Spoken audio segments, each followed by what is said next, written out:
I hope you guys are enjoying this Wednesday. It's the 28th. Seems like this year is going by so fast. We was just in 2025 yesterday. That's what it feel like. But now, here we are. So last week I talked more about like the hidden costs of financial procrastination. And today I'm going to talk about why money arguments aren't actually about money. You're like, man, TJ, what do you mean money arguments aren't about money? Well, they're not necessarily about money. You're not actually arguing about money, right? You're not actually arguing about money. So most couples think they argue about money. But in reality, money is usually just the language the real issue is spoken in. So from a professional standpoint, I can tell you most money arguments are not about dollars, right? Most money arguments are not about dollars. And before I go any further too, I just want to thank you too, right? Some people have reached out to get some things done. Like, that's not my intention, but I am, here to assist. I'm here to assist when needed, right? I'm here to assist when needed. But from a professional standpoint, I can tell you most money arguments are not about dollars. They're about meaning. For some people, money represents control. For some people, money represents control. For others, it represents safety. And when those two perspectives collide together, right, it sounds like an argument about spending. This is going to help some people, But what it really is one person saying, I need security. And the other person saying, I need freedom. One person saying, I need security. One person saying, I need freedom. Money is one of the clearest expressions of values. So where you spend your money shows what you prioritize. We do that in our budget class, right? So when two people have different values, money becomes the scoreboard. Money becomes the scoreboard. The argument sounds financial. It sounds financial, but the disagreement is philosophical. Financial stress doesn't create money problems. It just amplifies emotional pressure.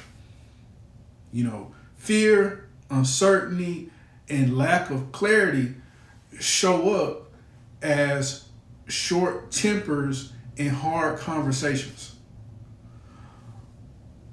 The fight isn't about the bill. It's about the stress behind the bill.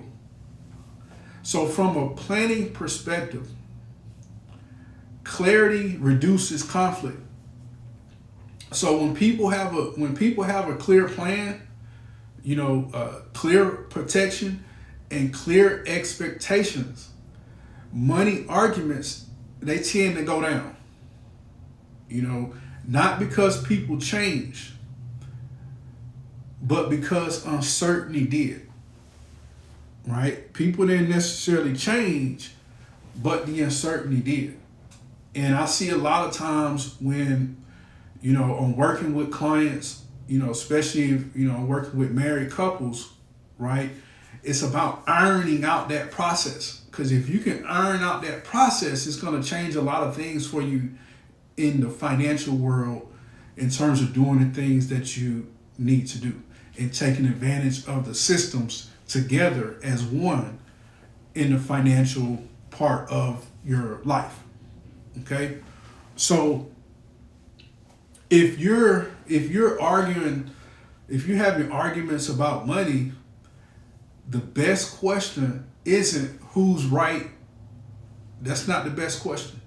The better question is, what does this money represent to each of us? Because when you understand that, little piece, the conversation changes. And that's where real, authentic financial peace actually starts. So I wasn't gonna be long-winded today. Hope you guys are staying warm out there today.